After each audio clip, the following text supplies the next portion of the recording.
So if choosing a smartwatch has become a bit of a chore, then I've listed 6, which hopefully one of which will be suitable for you. Hey everybody, my name's Aidan, this is Everyday Tech. If you haven't already, please consider subscribing to my channel below, and if you do get to the end of this video and you do like it, then please consider hitting that like button. So the 6 watches I've chosen, I have gone through 3 criteria: price, functionality and battery life. These are the 3 things that you need to consider when picking a watch. Not all of them are going to hit all 3 perfectly, but you know, there are trade-offs with each one, and hopefully at least one of these will suit your needs. So my first choice isn't actually a smartwatch. My recommendation is actually, if you just need a fitness tracker, then go for a fitness tracking band, because they're so much more affordable, you save so much money, the battery life is great, and the one I'm going to recommend to you is the Huawei Band 4. And at the time of recording this, you can pick one of these up for $29.99 on Huawei's website. Now the cool thing about these is you get up to 6 days battery life. There is no charging cable, because this is what I love.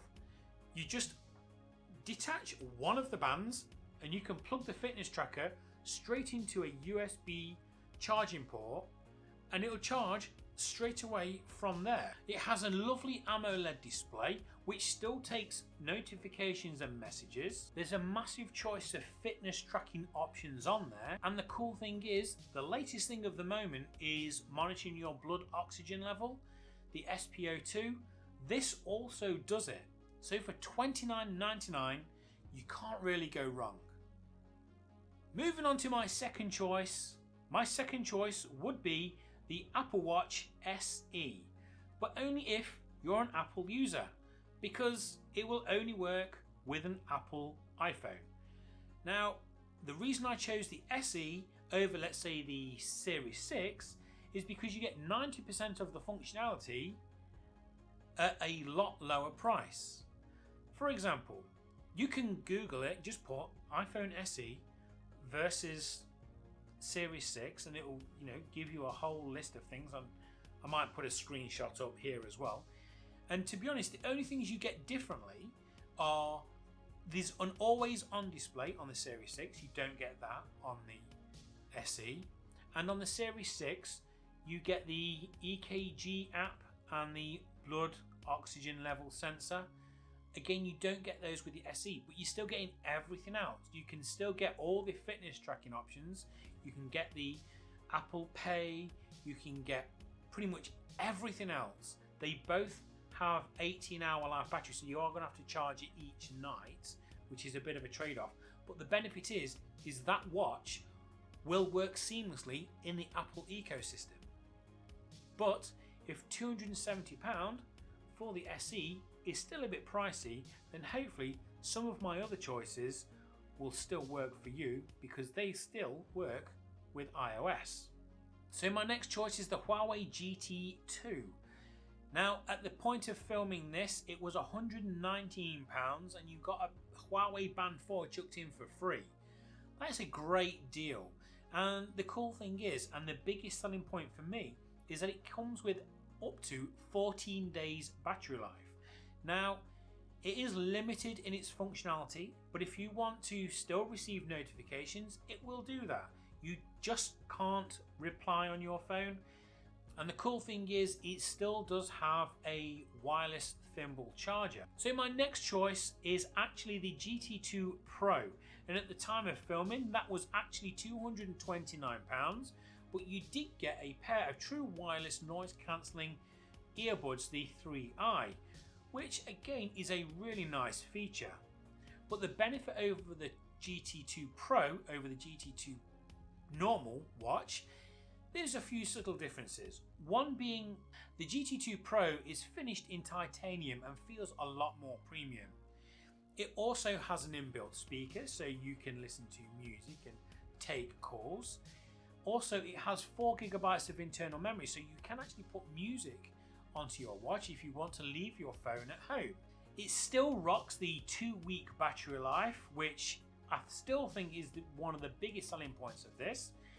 Now the GT2 Pro is also a step up with the charging capabilities. Whereas the GT2 uses a magnetic thimble to charge the watch, the GT2 Pro uses a magnetic cradle. Not only that, is the watch also supports wireless charging through other mobile devices and Qi chargers. And if you don't need those free buds when you get them, sell them. That brings the watch down quite a lot in price once you get the money back, and that is nothing to be sniffed at. So my last choice is the TicWatch Pro 3. Now this one is going to give you the best user experience if you want to use Wear OS. It does run the latest Snapdragon 4100. It will give you 8 GB of storage, and it does support wireless charging. You also get obviously the Google Pay, you get a mic and speaker so you can send and receive calls. And you also get 3 days battery life, which is quite nice to see. Yes, it's not going to be as much as, let's say, Huawei's 2 weeks, but it's going to be much better than Apple's 18 hours.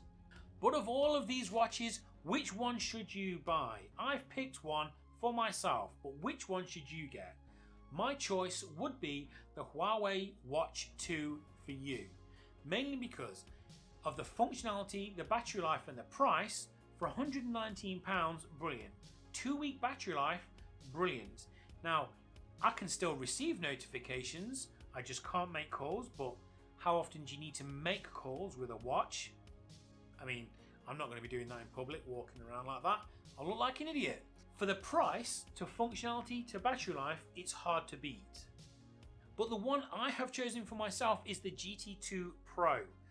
The reason for this is I just prefer the finish. I like the fact that it's got inbuilt storage.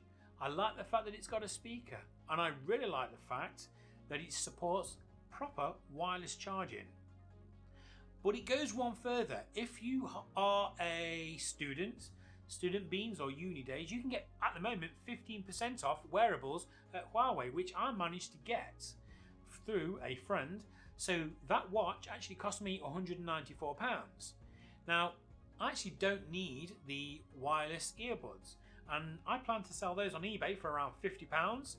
So if I take another 50 off, that actually takes the GT2 Pro for me down to £145. I cannot grumble at that. That is absolutely amazing.